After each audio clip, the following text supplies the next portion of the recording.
E essas questões mais polêmicas, igual a gente estava falando da variação cambial agora há pouco, quem registra, quem reconhece os dois lados?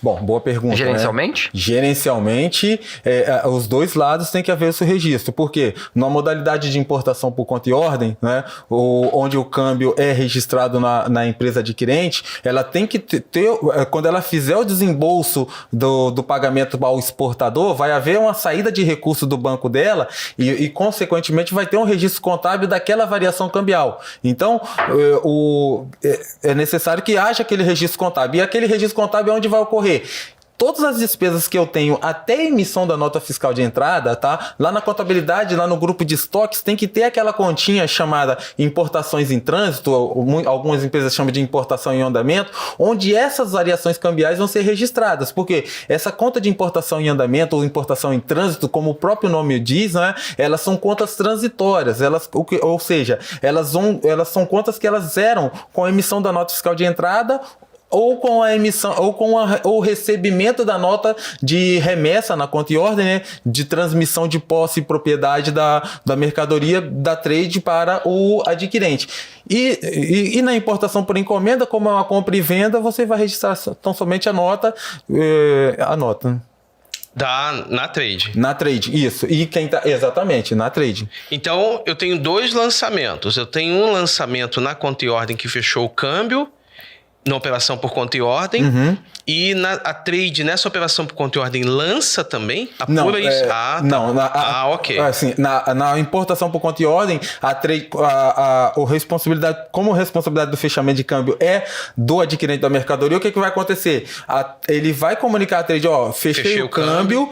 Houve variação cambial negativa, passiva ou positiva, e você vai ter que registrar X reais de custo na minha nota fiscal de venda, entendeu? Agora, quando a trade que faz o pagamento do câmbio, né, o que vai acontecer? É muito comum algumas empresas, algumas trades, elas também prestam esse serviço, né, de fazer o fechamento de câmbio e há uma variação cambial, aí ela tem que registrar essa variação cambial lá na conta de importação e andamento daquela importação.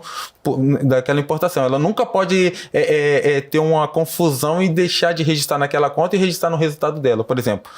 E as multas por retificação? Recai sobre quem numa operação por conta e ordem? Bom, pergunta difícil, né? Mas o que acontece? Vai muito assim, a gente tem que apurar responsabilidade, né?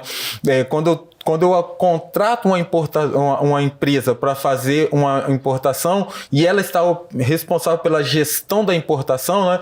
Tem que se verificar. Ela é responsável por todo o meu processo, seja de classificação de mercadoria, seja registro de DI. Então, se durante o processo houve alguma multa, houve algum erro, tem que se apurar de quem é a responsabilidade desse erro. Se é de responsabilidade, lá no contrato estava que havia uma responsabilidade da trading, aquela responsabilidade pelo desembolso e pagamento dela.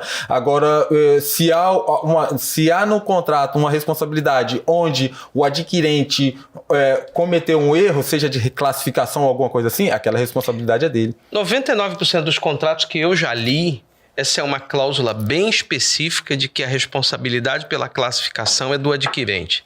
Colocam isso lá e muitos adquirentes sequer leem, porque às vezes eles estão procurando, quer dizer, na maioria das vezes eles estão procurando expertise e não entendem que estão assumindo algo que normalmente eles não conhecem. Mas eu até entendo isso também, Carlos, porque quando a trade assume essa responsabilidade de classificar, eu acho que é muito parecido com o despachante, com a lógica do despachante. Não conheço o produto. Não conheço o produto. Então é um processo assim, a responsabilidade é sua, mas eu tô aqui para te ajudar a achar melhor. Vou te dar a melhor informação. Tem alguns produtos que você vai importar a vida inteira por uma região. Quando você vai para outro, o fiscal vai falar com você que a tributação é outra.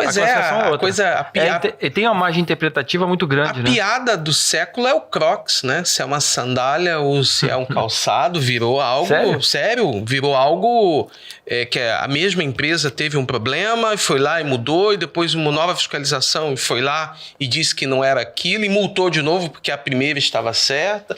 Isso virou um tema muito discutido nas redes sociais, porque é calçado ou é sandália? Austrália e tem tributações diferentes. É por isso que a gente fala muito hoje em dia de compliance tributário, não é? Que onde eu estar em conformidade com a lei e aplicar essa lei na importação, onde nós temos um regulamento aduaneiro, se faz extremamente necessário que haja um estudo da mercadoria e aplique-se o compliance, né? De volte sempre a empresa revisitando seja os seus contratos, seja os seus planejamentos tributários, para que o seu planejamento tributário ele possa estar em conformidade também, né?